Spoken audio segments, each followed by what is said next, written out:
تو یہ بریلویوں کی اپنی ایک ایسی کیٹیگری ہے کہ اسی میں یہ مرے کٹے جا رہے ہیں. لیکن ہم اگر آپ کچھ کہیں بریلویوں کو تو کہیں یہ اعتراض نہیں ہونا چاہیے، پھر یہ الزام نہیں لگنا چاہیے کہ بھائی بڑی سخت زبان استعمال کرتے ہیں اعلیٰ حضرت کے بارے میں. تو ایسا نہیں ہونا چاہیے. اگر پہل کریں گے، اور یہ ہمارا کہنا ہے دنیا رضا خان کو، پوری دنیا بریلویت کو کہنا ہے. اگر میری اپنی نظر میں، چاہے وہ سوشل میڈیا کا زمانہ ہو، چاہے جو فیلڈ ہو، اگر میں موجود ہوں یا میرے کانوں تک بات گئی، بسم اللہ لک الحمد یا اللہ، الحمد للہ والصلاة والسلام علی رسول اللہ، اما بعد فاعوذ باللہ السمیع العلیم من الشیطان الرجیم، بسم اللہ الرحمن الرحیم. وقل جاء الحق وزهق الباطل ان الباطل كان زهوقا. قال النبي صلى الله عليه وسلم من سد سد في النار او كما قال عليه الصلاة والسلام. ہم ہیں خاموش کی برہم نہ ہو عالم کا نظام، ہم ہیں خاموش کی برہم نہ ہو عالم کا نظام. رضا خانی سوچتے ہیں طاقت گفتار نہیں. محترم و معظم سامعین کرام، میں تمہید میں چند باتیں عرض کرنا چاہتا ہوں کہ دنیا کا یہ نظام ہے، دنیا کا یہ دستور ہے کہ اگر آپ کسی کو چور کہیں گے یا پھر اس پر تہمت لگائیں گے اور اگلا آدمی جو سننے والا ہے وہ خاموشی کے ساتھ سن کے صبر کر لے، تو لوگ یہ سوچنے پہ مجبور ہو جاتے ہیں کہ واقعتاً کہیں ایسا معاملہ ہے تو نہیں. مثلاً آپ ایک شخص کو چور چور کہہ رہے ہیں اور پھر وہ سن کر خاموشی کے ساتھ چپ کر کے نکل جا رہا ہے، تو جو سننے والے ہیں نا وہ پھر سوچیں گے کہیں یہ چور ہے تو نہیں. تو پھر اگر اس کے جواب میں ہم کچھ کہیں تو پھر کسی کو برا نہیں لگنا چاہیے، کوئی خاموش اور پھر کسی کو تکلیف نہیں ہونی چاہیے اگر ہم جواب میں کچھ کہہ رہے ہیں. بریلوی رضا خانیوں کا یہی حال ہے کہ وہ علماء دیوبند پر تبرہ بازی کرتے ہیں اور قسم قسم کی گالیاں دیتے ہیں اور گستاخ رسول اور فلاں فلاں پتہ نہیں کیا کیا کہتے ہیں. اگر ہم خاموشی سے صبر کر لیں، ہم اس فیلڈ میں ہوتے ہوئے چپ چاپ صبر کر کے چپ ہو جائیں، تو امت اور قوم یہ سوچنے پہ مجبور ہو جائے گی کہ واقعتاً دیوبندی ہے ایسا. اب رضا خانی اٹھے، بھائی یہ تو نبی کو اپنے جیسا کہنے والے لوگ ہیں، بھائی یہ لوگ نبی کو مانتے نہیں ہیں، بھائی یہ لوگ فاتحہ نہیں کرتے، درود شریف نہیں پڑھتے، بھائی یہ تو سنت نہیں پڑھتے، بھائی یہ صحابہ کو نہیں مانتے، بھائی یہ ولیوں کو نہیں مانتے، بھائی یہ مزارات کو نہیں مانتے. قسم قسم کے یہ الزامات اور تہمت لگاتے ہیں. اگر ہم چپ ہو جائیں، اس پہ کوئی جواب نہ دیں، تو امت اور لوگ یہ سوچنے پہ مجبور ہو جائیں گے کہ واقعتاً دیوبندی ایسے ہیں، تبھی تو یہ چپ ہیں ورنہ یہ بولتے. تو اس لیے جوابی کارروائی کرنا آج کے وقت میں بہت زیادہ ضروری ہے. رضا خانی بریلوی جتنے بھی یہ دجل و فریب کرنے والے ہیں، ان کے جو مکروہ چہرے ہیں اس کو امت کے سامنے لانا آج کے وقت میں بہت ہی زیادہ ضروری ہے. اب ایک محل ہے اور وہ کوئی شخص ہم سے کہے بھائی اس کی حفاظت آپ کے ذمہ ہے، آپ اس محل کی حفاظت کرنا ہے، آپ کو نہ ہی کوئی فالتو لوگوں کو فالتو چیزیں محل کے اندر داخل کرنا ہے، اور نہ ہی جو محل کے اندر چیزیں ہیں، قیمتی چیزیں ہیں، اس کو باہر نہیں نکالنا ہے. تو پھر جو چور ہے نا، اگر وہ محل میں چوری کرنا چاہتا ہے تو سب سے پہلے کام وہ یہ کرے گا، سب سے پہلے کہ جو اس کا میزبان ہے، جو دیکھ بھال کرنے والا ہے، جو باڈی گارڈ ہے اور جو پہرے دار ہے مکان کا، سب سے پہلے اس پر حملہ کرے گا. ٹھیک اسی طرح رضا خانی، احمد رضا خان نے کیا یہی کام کہ دین کے رہبر اور دین کا کام کرنے والا والے حضرت الشاہ اشرف علی تھانوی نور اللہ مرقدہ ہوتے اس وقت میں، اور مولانا قاسم نانوتوی رحمۃ اللہ علیہ تھے، شاہ اسماعیل شہید رحمۃ اللہ علیہ، اور ہمارے بہت اکابر تھے. تو اس نے کام کیا سب سے پہلے ہمارے اکابر پر اس نے الزام لگایا اور چٹنی بنا ڈالی. عبارت کتاب کی ایک بات ادھر سے لی، تھوڑی بات ادھر سے لی، ادھر ادھر سے ملا کر حرمین شریف پہنچ گئے۔ تو بہت طویل باتیں ہیں کہ وہاں جا کر کیسے اس نے عربی کو اردو کو عربی بنایا، جھوٹ بولا۔ اور دنیا میں اس سے بڑا جھوٹا شخص میرے نظر میں کوئی طبقے کا آدمی نہیں ہے جتنا بڑا احمد رضا خان ہے۔ اس پر دلائل کے انوار ہیں ہمارے پاس، لیکن چونکہ بات طویل ہو جائے گی تو احمد رضا خان کے ماننے والے بھی آج یہی کر رہے ہیں کہ دیوبند کے فرزندوں کو علماء دیوبند کے اوپر تبرہ بازی اور تہمتیں لگاتے ہیں۔ تو وہ ان کی کیٹیگری کہ یہ سمجھتے ہیں کہ پہلے ہم کہہ دیں گے تو لوگوں کو جو ذہن ہے نا وہ ہماری طرف نہیں آئے گا۔ انہوں نے دیوبندیوں کے بارے میں لوگ قوم سے ایسی ایسی باتیں کہہ دی ہیں کہ بھائی یہ ایسے لوگ ہیں کہ یہ لوگ نبی کو نہیں مانتے ہیں، بھائی یہ ایسے لوگ ہیں یہ فاتحہ نہیں کرتے ہیں، بھائی یہ درود شریف نہیں پڑھتے، بھائی یہ سلام نہیں پڑھتے، بھائی یہ مزارات کے ولیوں بزرگوں کو مانتے نہیں ہیں، بھائی یہ لوگ صحابہ کے منکر ہیں یہ نہیں مانتے، بھائی یہ لوگ ایسا کرتے ہیں ایسا کرتے ہیں۔ تو جو قوم کی بیچاری سیدھی سادھی مسلمان تھی وہ سوچتی ہے یار یہ لوگ ایسا، تو پھر وہ ہم سے بات کرنا بھی پسند نہیں کرتی کہ یار ان سے کیا بات کریں۔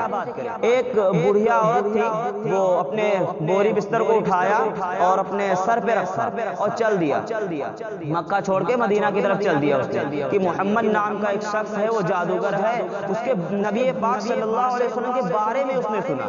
جب وہ نبی کے بارے میں اس بڑھیا نے سنا کہ نبی صلی اللہ علیہ وسلم ایسا کرتے ہیں ایسا کرتے ہیں، لوگوں نے ان کے بارے میں غلط کامنٹ کیے۔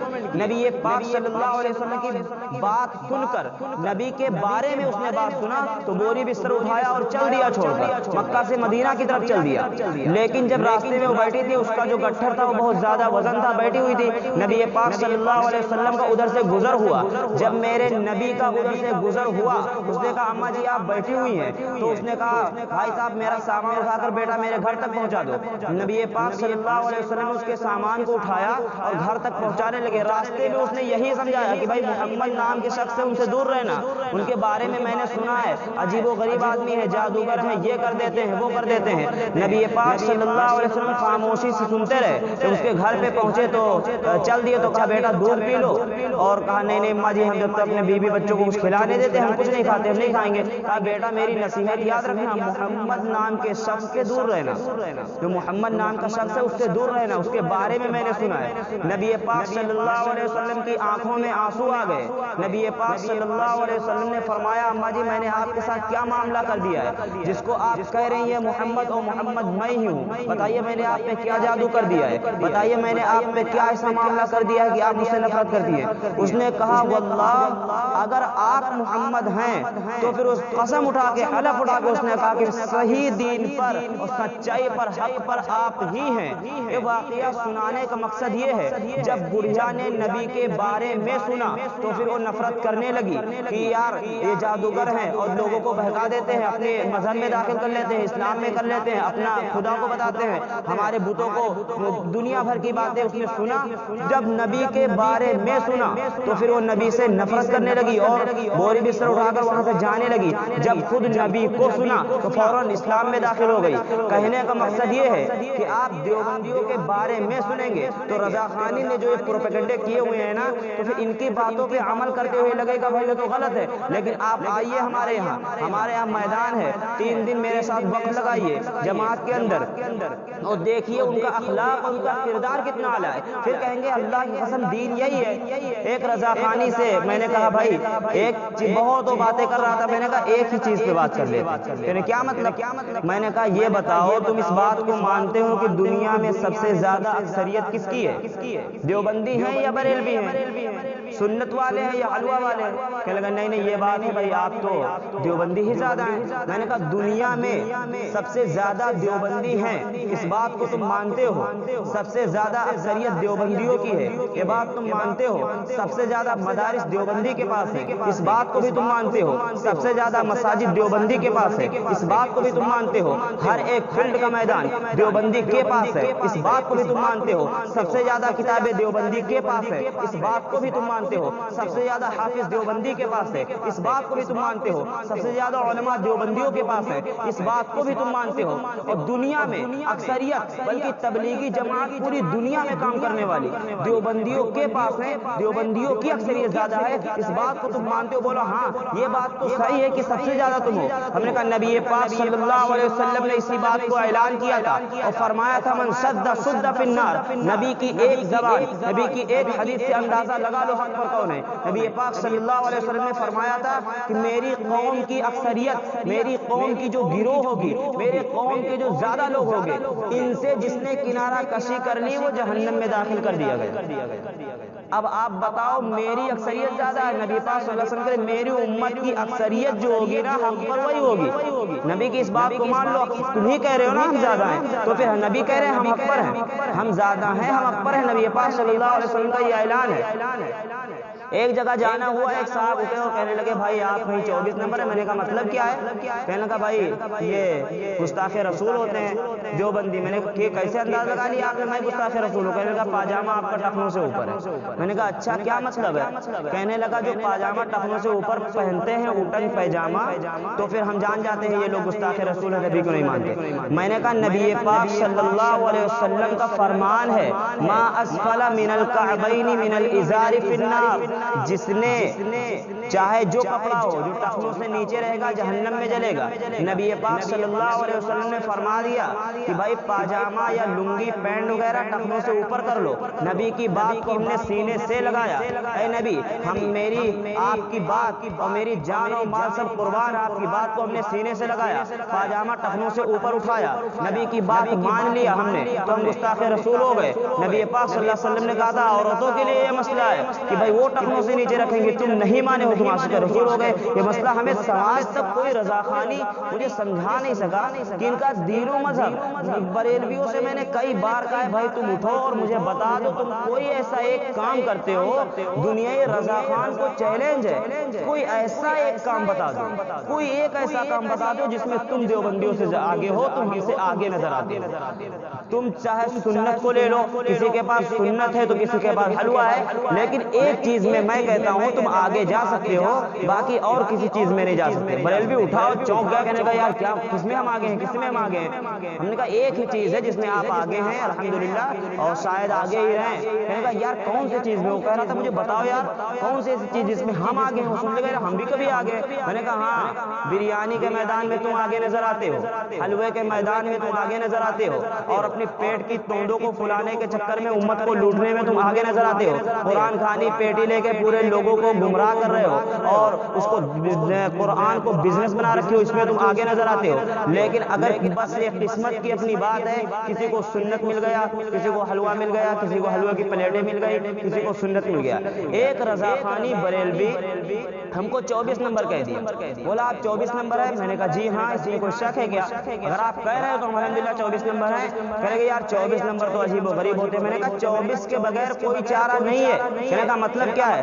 میں نے کہا 24 نمبر بہت ضروری ہے اسلام میں، اگر 24 نمبر کو فالو نہیں کرو گے، 24 نمبر نہیں مانو گے، پھر آپ مسلمان ہی نہیں ہیں۔ کہنے کا کیا مطلب؟ میں نے کہا لا الہ الا اللہ میں لفظ 12 ہوتے ہیں، محمد رسول اللہ میں لفظ 12 ہوتے ہیں، 12 12 24 پورا کلمہ 24 نمبر ہے۔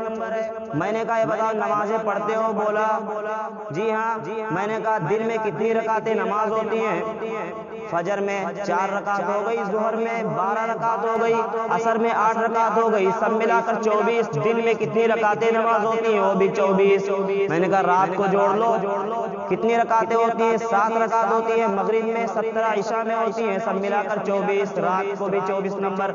میں نے کہا یہ بتاؤ دن اور رات میں گھنٹے کتنے ہوتے ہیں؟ کہنے کا 24۔ ہم نے کہا رات و دن بھی دیوبندی۔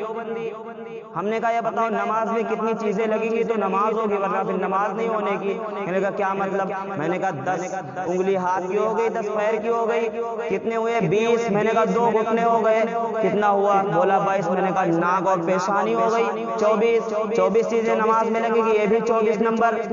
اور تم دنیا میں دیکھ لو یہ بات مشہور ہے کہ انبیاء کرام 1,24,000 آئے، اس میں بھی 24 انبیاء کرام کے فہرست میں بھی 24 نمبر لگا ہوا ہے، اور غالباً قرآن میں بھی 24 نبیوں کا نام آیا ہے، وہ بھی 24۔ ہر جگہ آپ اندازہ لگاؤ گے، ہر جگہ 24 نظر آئیں گے۔ تم 24 سے ہٹنا چاہتے ہو کیا؟ کہے گا نہیں نہیں یار 24 نمبر تو صحیح ہوتے ہیں یار۔ میں نے کہا 24 نمبر کو تم نے کیسے کیا سمجھ لیا ہے؟ 24 کے بغیر کوئی چارہ نہیں ہے، آپ گنتی مار لو۔ کوئی بھی غیر مسلم ہے، اگر وہ مسلمان ہونا چاہتا ہے، سب سے پہلے شرط ہے کہ 24 کو اپنانا پڑے گا۔ لا الہ الا اللہ، اس کے لفظ گن لو، ایک ایک اس میں 12 ہوتے ہیں۔ محمد رسول اللہ میں بھی لفظ 12 ہی ہوتے ہیں، تو 12 12 24 ہو گیا، پورا کلمہ 24 نمبر۔ لیکن رضا خانیوں کی ایک ضد اور ہردرمی ہے، اللہ کی قسم ان کو سب پتہ ہے کہ یار سچائی پہ اور صحیح راہ پہ یہ لوگ ہیں، لیکن یہ سنیں ہم مانیں گے نہیں، ہم ان کی نہیں مانیں گے بس، باقی تو ہم کریں گے اپنے من کا۔ یار وہ سوچتے ہیں کہ صحیح پہ اللہ کی قسم کھا کے کہتا ہوں اللہ، بہت ایسے بریلوی ہم کو ملے ہیں جنہوں نے خود ہم سے کہا ہے کہ قاری صاحب حق پر آپ ہی لوگ ہیں، لیکن یار باپ زیادہ کرتے چلے آئے۔ ابھی 3 دن پہلے ایک بریلوی نے کہا کہ ارے جاؤ، احمد رضا خان کو میں نہیں جانتا، یہ اعلیٰ حضرت کون ہے؟ میں نے کہا اگر آپ مجھے کافر نہیں کہو گے تو پھر کافر ہو جاؤ گے، بتاؤ میں کافر ہوں؟ بولا نہیں نہیں آپ کو میں کیسے کافر کہوں گا، آپ کافر نہیں ہیں، آپ تو مسلمان ہیں اور حافظ ہیں، قاری ہیں، فلاں فلاں۔ میں نے کہا احمد رضا خان کا فتویٰ ہے، آپ اعلیٰ حضرت کو مانتے؟ بولا ہاں۔ تو ان کا اعلیٰ حضرت کا فتویٰ ہے من شک فی کفرہ وعداوی فقد کفر، جو ان کے کفر میں شک کرے گا دیوبندی کو وہ بھی کافر ہو جائے گا۔ کیوں کہ ایسا ہم نے کہا ہاں تو شک کرو گے تب بھی کافر ہو جاؤ گے، اور اگر کافر نہیں کہو گے تب بھی کافر ہو جاؤ گے، تو اس میں کیا کرو گے؟ بولا کیا کریں گے؟ چپ رہیں گے، چپ رہو گے تب بھی کافر ہو جاؤ گے۔ فتاوی رضویہ میں ہے کہ اگر کسی نے پوچھ لیا بھائی دیوبندی کافر ہیں، آپ نے چپ کچھ نہیں بولا، سکوت کر لیا، تب بھی آپ کافر ہو جائیں گے۔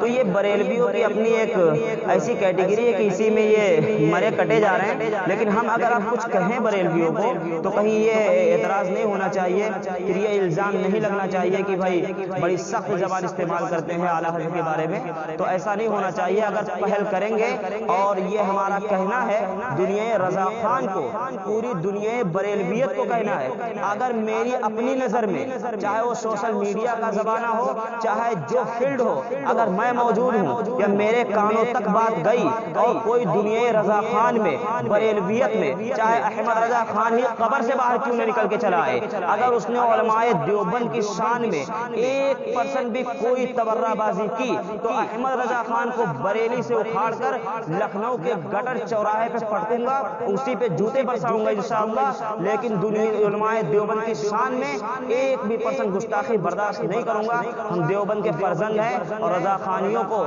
ہم کھلا چیلنج کرتے ہیں کہ اگر تم نے کوئی بھی بات، کوئی بھی تبرہ بازی میری اپنی نظر میں اگر تم نے کہیں بھی کیا ہے، ہم تمہارا فوراً رد کریں گے، بائیکاٹ کر دیں گے، حلق سے تمہاری زبان باہر نکال کے پھینک دیں گے، کیونکہ ہمارا شجرہ نسب صحابہ سے ملتا ہے۔ حضرت حشاش اشرف علی تھانوی نور اللہ مرقدہ کا بھی شجرہ نسب صحابہ سے ملتا ہے۔ مولانا قاسم نانوتوی رحمۃ اللہ علیہ جو حضرت ابوبکر صدیق رضی اللہ تعالی عنہ کے خاندان سے ہیں، تو ہماری نسبت صحابہ سے ملتی ہے، نبی سے ملتی ہے۔ ہم اپنے اکابر کے خلاف کوئی بھی بات ہم برداشت نہیں کریں گے، ہر چیز ہم برداشت کرنے کو تیار ہے تمہاری، تم ہمیں گالی دو گے ہم برداشت کر لیں گے۔ اور الحمدللہ دنیا میں بہت ایسے فون آتے ہیں، ویسے میں 3-4 ہی فون اٹھاتا ہوں، دنیا میں بہت زیادہ لوگ ایسے ہیں بریلویوں میں جو ہمیں فون کر کے صرف گالی بکتے ہیں، اور میں الحمدللہ کبھی گالی کا جواب گالی سے میں نے دیا ہی نہیں، ہم گالی برداشت کر لیں گے، تم ہمیں اینٹ بھی مارو، مجھے اینٹ بھی پیچھے سے مارا گیا میں اسے بھی برداشت کر لوں گا،